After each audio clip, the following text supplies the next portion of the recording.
আমি আসবো আবার পরবর্তী সময় আপনার কাছে, তবে তার পাশাপাশি আমি যাই মিস্টার গৌতম তালুকদারের কাছে, বিধান শিশু উদ্যানের সেক্রেটারি। অনেকটা ঐতিহাসিক যোগ রয়েছে তার এই ইনস্টিটিউটের সঙ্গে। তবে স্যার, আমি একটা বিষয় এখানে যখন আলোচনার পর্বটা চলছে, আমি সবার আগে আপনার থেকে এই বিষয়টা একটু সকলের সামনে চাই যে আপনি এটা বলুন, এই বিষয়টা স্পষ্ট করুন। সেটা হচ্ছে যে আজকের দিনে দাঁড়িয়ে যে সমস্ত ছেলেমেয়েরা পড়াশোনা করছেন, পাশ করছেন, আর্টস, সায়েন্স, কমার্স, এর জন্য ভালো ব্রেন, খারাপ ব্রেন, মাঝারি ব্রেন, এরকম ব্রেনের দরকার হয় না। আপনার যেটা ইচ্ছা আপনি সেই পথে যেতে পারেন, আপনার যোগ্যতা অনুযায়ী আপনি সর্বশ্রেষ্ঠ জায়গায় পৌঁছতে পারেন। এটাই কি বাস্তব, না এটা মিথ? এটা আগে সবার আগে প্লিজ আপনি একটু স্টুডেন্টদের এবং তাদের পরিবারকে, সমাজকে একটু জানান। আমি প্রথমে আর বাংলাকে আন্তরিক কৃতজ্ঞতা জানাচ্ছি। আপনারা যে ধরনের ছাত্রছাত্রীদের আজকে এখানে নিয়ে এসেছিলেন এবং সম্বর্ধিত করলেন, অবশ্যই বলার সময় আপনি বলেছেন যে তারা কীরকম পরিবেশের মধ্যে লেখাপড়াটা চালিয়ে যাচ্ছে, এবং এইখানে যে রিপাবলিক বাংলা পৌঁছেছে এর জন্য আন্তরিকভাবে কৃতজ্ঞ। কারণ আমি এই ধরনের একটা স্কুলেই শিক্ষকতা করি, গত প্রায় 92 সাল থেকে এটা আমি করে আসছি। সেখানে অনেক কিছু সমস্যা আছে। অর্থাৎ সবচেয়ে বড় কথা স্যার যেটা বলছিলেন, যে একটা স্তর থেকে তাকে সচেতন করা যে কোন দিকে তার ইচ্ছেটা আছে, আমি বারবার এই কথাটা জোর দিতে চাইছি, এবং সেইখানে তাকে একটা গাইডলাইন দেওয়া। এই সুযোগটা এই ধরনের স্কুলে কতটা আছে, সত্যি কথা বলতে গেলে সেইভাবে আমাদের যে ইনফ্রাস্ট্রাকচার আছে এখন আমরা সেখানে পৌঁছতে পারিনি যে তাদেরকে আমরা কাউন্সিলিং করে তাকে আমরা বলে দিতে পারি।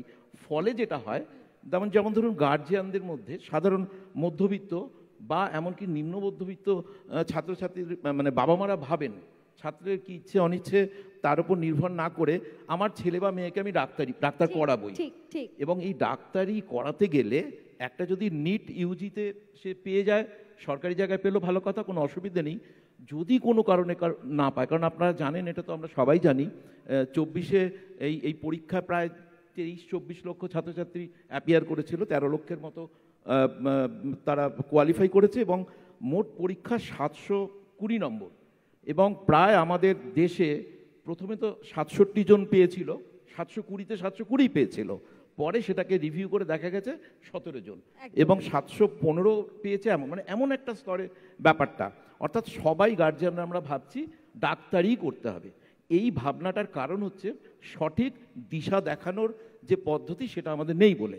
ফলে কি হচ্ছে, আমার জানা কয়েকজন গার্জিয়ান আছেন, তার বাচ্চা যখন 5-6-এ পড়ে তখন থেকেই সে ভেবে রেখেছে তার ছেলে মেয়েকে, যেমন আমার কলিগই আছে, এবং তার ছেলে এবং মেয়ে দুজনকেই তারা যে কোনো কারণেই হোক ওই র্যাঙ্কটা সেভাবে করতে পারেনি, তাদের প্রাইভেটে পড়াতে হয়েছে। এক একজনকে 80 লক্ষ টাকা করে পড়িয়েছে, এবং এটা তো সম্ভব নয় সকলের পক্ষে। ভাবতে পারেন 80 লক্ষ টাকা করে পড়িয়েছে, তারা দুজনই চাকরি করেন। তারপরে আমার কলিগটা অনেক আমার থেকেও ছোট, অনেক ছোট, এত অসুস্থ হয়ে গেল এখন সে বিছানা থেকে উঠতে পারে না। এটা একটা দুর্ভাগ্য। এমন নয় যে সে এইখান থেকেই হয়েছে, তা নয়, কিন্তু এই যে মানসিক চাপ, অর্থাৎ প্রায় 2 কোটি টাকা তার দুজন সন্তানের জন্য সে জোগাড় করার চেষ্টা করেছেন বা জোগাড় করেছেন, এবং তারপরে কি হবে। এবং স্বাভাবিক কারণে যারা ডাক্তারি পড়াবেন ভেবে রেখেছেন, আমাদের মধ্যবিত্ত বা সাধারণ ঘরের ছেলে মেয়েদের, তাদের একটা ধারণা একটু রাখা উচিত। আমি হয়তো একটু বেশি সময় নিচ্ছি। এমবিবিএস করলেই কিন্তু এখন হবে না, এখন স্পেশালিটির যুগ, সুপার স্পেশালিটির যুগ। অর্থাৎ এমবিবিএস 4.5 বছর, 1 বছর ইন্টার্নশিপ, তারপর আমি ধরে নিচ্ছি 18 বছর বয়সে সে পরপরই পেয়ে গেছে, তার কোনো তাকে দ্বিতীয় কোনো চান্স তাকে নিতে হয়নি। তারপর তাকে স্পেশালিটির জন্য 3 বছর এবং সুপার স্পেশালিটির জন্য আরও 3 বছর, অর্থাৎ মোটামুটি তাকে 12 থেকে 13 বছর পড়াশোনা করতে হবে 18 বছরের পর। অর্থাৎ সে যখন রোজগার করা শুরু করবে, এবং ডাক্তার যারা হবেন তারা তো শুধু রোজগার করাটা তাদের একমাত্র উদ্দেশ্য নয়, অন্যান্য অনেকগুলো তার মধ্যে নীতি ইত্যাদি ব্যাপারগুলো থাকে। তাহলে 30-31 বছর বয়সে সে একটা জায়গায় পৌঁছতে পারবে। এখন যে অবস্থা, এখন তো শুধু এমবিবিএস হলেই হলো না, আমরা দেখি সে কোত্থেকে পাস করেছে, তার সুপার স্পেশালিটি অর্থাৎ তার কি কোয়ালিফিকেশান আছে ইত্যাদি। এবং এমন নয় যে এমবিবিএস পড়লে সে চাকরি করতে পারে না বা প্র্যাকটিস করতে পারে না, কিন্তু সেখানে একটা বড় কম্পিটিশন। সরকারি লেভেলে যেমন ধরুন ব্লক মেডিকেল অফিসার হতে পারেন, চিফ মেডিকেল অফিসার হতে পারেন এমবিবিএসের পর, কিন্তু সেখানেও স্যালারি 50, 60, 70 হাজারের মধ্যে।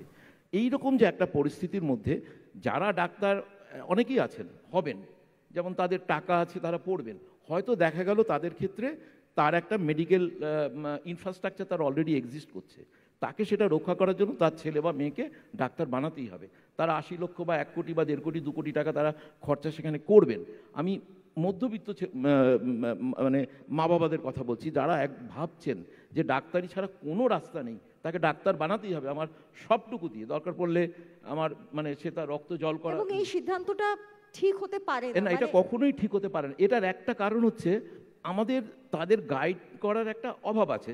যেমন আমি যখন ফিজিক্স অনার্স নিয়ে যদি কেউ পড়েন, আমি সংক্ষেপ করার চেষ্টা করছি, যদি এখন তো দেখা যাচ্ছে ফিজিক্স কেমিস্ট্রি ম্যাথামেটিক্সে সাধারণ লাইনে ভর্তিই হচ্ছে না ছেলেমেয়েরা, তার কারণ হচ্ছে তাদের কাছে তার একটা কারণ আছে, দিশা পাচ্ছে না। হ্যাঁ একদমই তাই, মানে আমি কোথায় গিয়ে পৌঁছাবো, আমি কি করব, আমি রোজগারটা কি করে করব। এবং ফিজিক্স অনার্স নিয়েও কিন্তু সে কিন্তু মেডিকেল লাইনে আসতে পারে।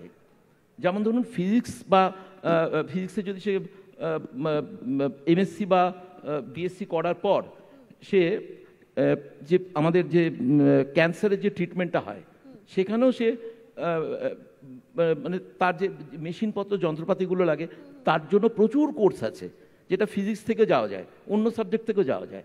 সুতরাং এই বিষয়গুলো যদি আমরা কোনোভাবে তুলে ধরতে পারি গার্জিয়ানদের কাছে, মানে অবগত করাতে পারি যে রাস্তা দিয়ে আমি যাচ্ছি না কেন সেই রাস্তার আগামী সম্ভাবনা কি কি রয়েছে, এই দায়িত্বটা আসলে আমাদেরকেই বা যারা এডুকেশনের জগতের সঙ্গে যুক্ত রয়েছেন তাদেরকেই এই দায়িত্বটা তুলে নিতে হবে। যারা সঠিক পথটা মেডিকেল লাইনে আসতে চাইছেন, এমন নয় যে তাদের 80 লক্ষ 90 লক্ষ টাকা খরচ করে এমবিবিএস ডিগ্রি সেই ফিজিক্স অনার্স নিয়ে পড়তে পারে, কেমিস্ট্রি অনার্স নিয়ে পড়তে পারে, করেও কিন্তু সে অপারেশন থিয়েটারে তার জায়গা হতে পারে। একদম সেই যে মেশিনপত্র তার জন্য, এবং তাদের বলা হয় মেডিকেল ফিজিসিস্ট। একদম। এবং আমি আপনার ছোট্ট কথা বলি, আমি ওই এমসে দেখেছিলাম, আমার যখন মিসেসের ট্রিটমেন্ট হয়েছিল, ঘুরে ঘুরে বেড়াচ্ছি, হঠাৎ পাটনা এমসে বিশাল বিল্ডিং, তো ঘুরতে গিয়ে একটা জায়গায় দেখি ফিজিক্স ল্যাব। আমি খুব আশ্চর্য হলাম, ফিজিক্স ল্যাব কেন? তখন আমি কোনো রকমভাবে হেজিট করে দাঁড়িয়ে আছি, তার যিনি ছিলেন উনি বলেন যে আপনি আসতে পারেন। আমি তখন দেখলাম কম্পিউটারে তিনি করছেন এই হেড অ্যান্ড নেক, হ্যাঁ উনি ওখানে ক্যান্সার, ওটা মানে রেডিয়েশন ডিপার্টমেন্ট, তো হেড অ্যান্ড নেকের যে কন্ট্যুরটা তৈরি হয়, অর্থাৎ যারা ডাক্তাররা যারা প্ল্যান করবেন যে কিভাবে তারা কন্ট্যুরটা করে সেই অনুযায়ী রে দেবেন, উনি সেটাকে সেট করার চেষ্টা করছেন। এবং দেখছি সেখানে আমার চেনা কতগুলো কার্ভ এলো, কন্ট্যুর। কারণ হচ্ছে আমি যেহেতু ম্যাথামেটিক্সের স্টুডেন্ট, ওই জন্য বিভিন্ন ধরনের স্পাইরাল কার্ভ ইত্যাদি ইত্যাদি। আমি অবাক হলাম, আমি বললাম যে এটা তো ম্যাথামেটিক্সের ব্যাপার, আপনার মেডিকেল এটা কি করে এসছে? বলে আমরা তো এগুলো জানি।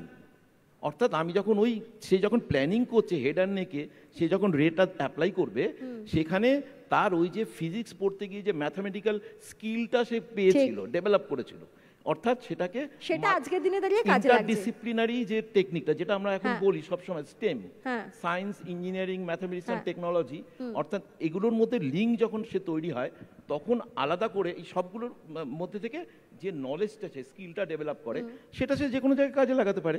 আমি তখন এই দেখলাম এই যে বিষয়টা, আমার ক্ষেত্রটাকে বুঝতে হবে, আর বর্তমান যুগে দাঁড়িয়ে তো অনেক অনেক ধরনের চাকরির রাস্তা খুলে গেছে। কাজে আমি যেটা নিয়ে পড়াশোনা করছি, আমাকে খালি জানতে হবে যে এটার আলটিমেট জায়গাটা কি। এবং সত্যি কথা বলতে আমার মনে হয় এটা একজন স্টুডেন্টের পক্ষে জানাটা যতটা না সহজ, তাদের পরিবারের পক্ষে জানাটা যতটা না সহজ, তারা যেখানে গিয়ে পৌঁছচ্ছে, যে ইনস্টিটিউটের কাছে যাচ্ছে, যে